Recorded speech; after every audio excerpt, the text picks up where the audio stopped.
Salut tout le monde! Cette fois-ci, je vais faire cette vidéo en voix off. Déjà parce que ce n'est pas moi qui conduis, mais mon ami en coop. Et nous avons pensé que ça serait mieux que vous voyiez la course entière, et pas juste mes sessions, mais aussi les siennes. Après qu'on se soit essayé à Spa en octobre en GTE et qu'on ait fini à une toute petite place de leaderboard, puis complètement raté juste après à Kota en novembre en LP2, on a voulu retenter en février, mais cette fois-ci à Monza et en hypercar, la catégorie Rennes. On a choisi la Ferrari 499P comme monture, du fait qu'on s'est senti à l'aise dès le début. On n'a même pas testé les autres. Nous nous sommes entraînés pendant plusieurs jours la semaine précédente sur ce circuit. Notre objectif était d'atteindre le top 10 mondial qui est à plus de 500 000 points. J'ai rapidement atteint les 1,38 sur ce circuit, mais j'ai stagné assez longtemps après, puis finalement j'ai fait un 1,37, ce qui m'a donné l'envie de tenter. Mon ami, lui, a été très rapidement roulé dans les 1,36. Les Ferrari lui vont comme un gant.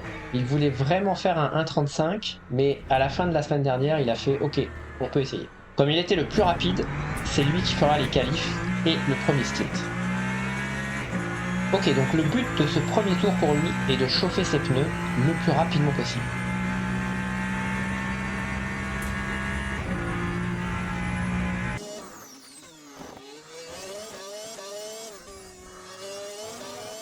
Attends, mais c'est quoi ça?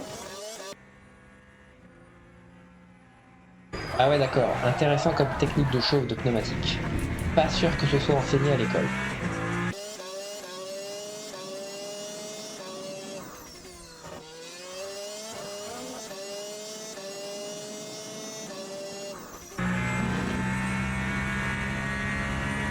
Ok, c'est parti pour un premier tour chronométré.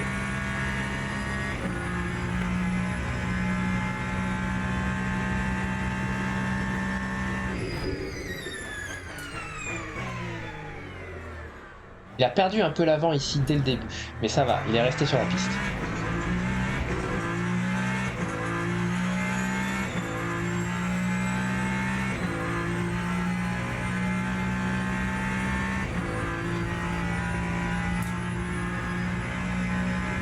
Premier secteur violet, c'est pas mal.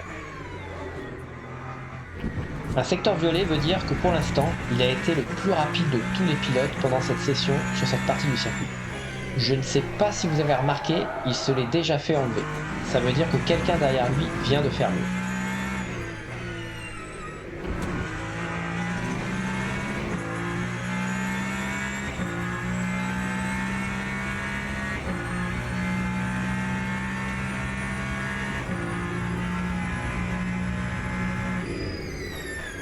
Deuxième secteur violet, pas mal, pas mal.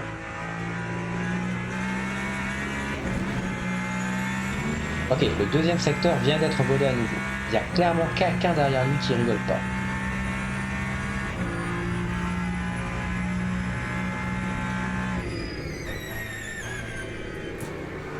Il perd encore les pneus avant ici, pas idéal pour ce tour, mais aussi le suivant, vu que c'est le dernier virage de ce circuit.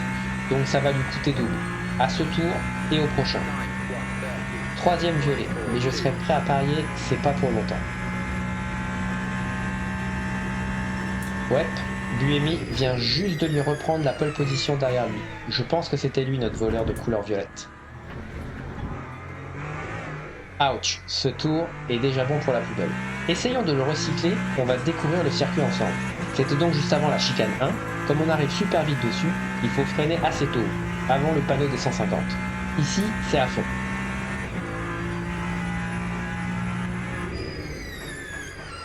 La deuxième chicane est un peu moins difficile, on peut freiner après les 150. Laisse-moi est intéressant. On rentre dedans, on a l'impression qu'il ne va jamais finir. Il n'est pas très compliqué en soi, mais juste, on voit pas la sortie avant qu'il soit terminé. L'ESMO 2 paraît plus simple, mais il est très piégeux, parce que souvent on se jette dedans pour essayer de rattraper le temps qu'on a l'impression d'avoir perdu du haut. Seraglio, comme l'autre qui était à fond tout à l'heure, il est super facile. Il est même plus facile vu qu'il n'a pas plusieurs trajectoires possibles. Ascari arrive. Celui-là, c'est mon favori. Un très rapide gauche-droite-gauche, il est magnifique.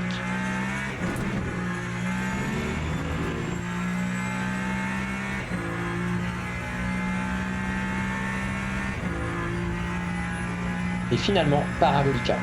C'est sans aucun doute le virage le plus iconique de ce circuit.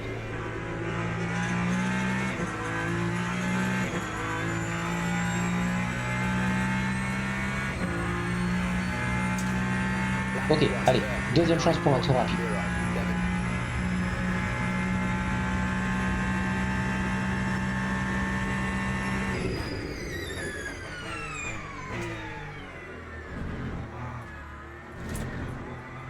Très bonne première chicane. Cette voiture a beaucoup de coupe grâce à son système hybride. Pendant notre entraînement, on s'est rendu compte que ça servait à rien de pousser les vitesses à fond. Il fallait même changer les vitesses plus tôt dès que le moteur électrique s'enclenche. Excellent premier secteur. 2 dixièmes en avance sur son précédent record. Voyons s'il va rester violet.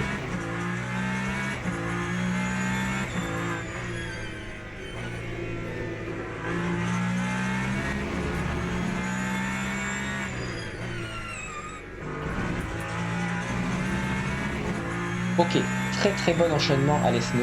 1 seconde en avance sur son temps, on peut espérer un bon mi-1.36.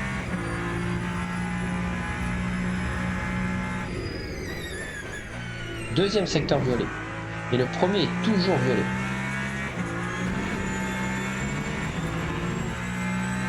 Il a pris un bon dixième de plus à Ascari. Ça sent bon. Il peut viser un petit 1.36.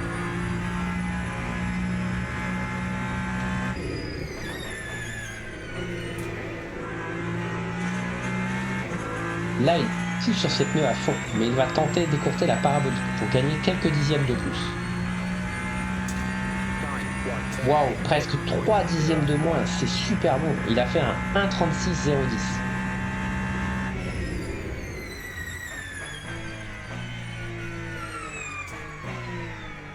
Comme vous avez pu remarquer, il joue beaucoup avec son réglage moteur.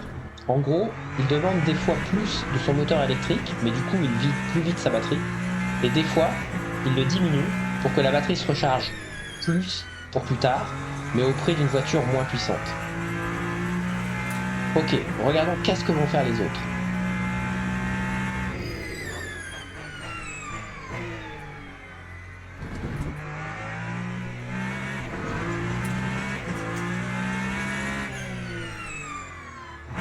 Il est maintenant en train de forcer la regen de sa batterie, qui est trop basse au cas où il a besoin de faire un autre tour rapide.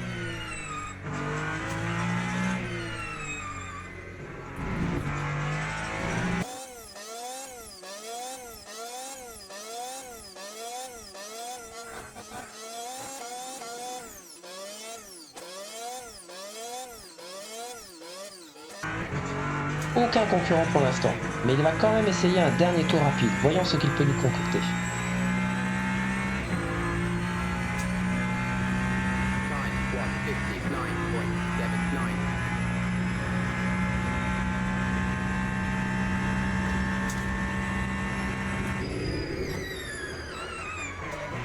Oups, rien apparemment. Il n'aura pas d'autre chance, vu que la séance de qualif se finit dans 42 secondes. Espérons que personne ne lui vole la pole à la dernière minute.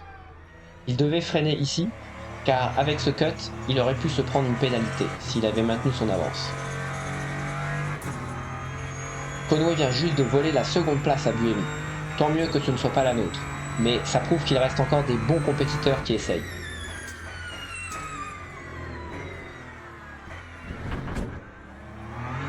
Ok, Duval vient de rentrer au stand, il n'est plus dangereux.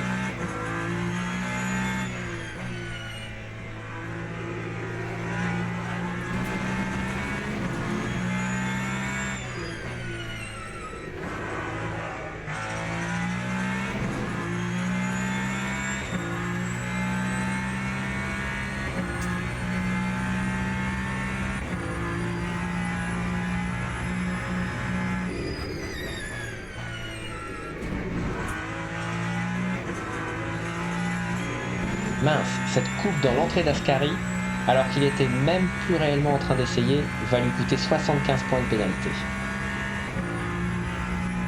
Ok, Buemi vient d'annoncer la fin de sa session, il ne réessayera pas, je pense qu'on peut célébrer.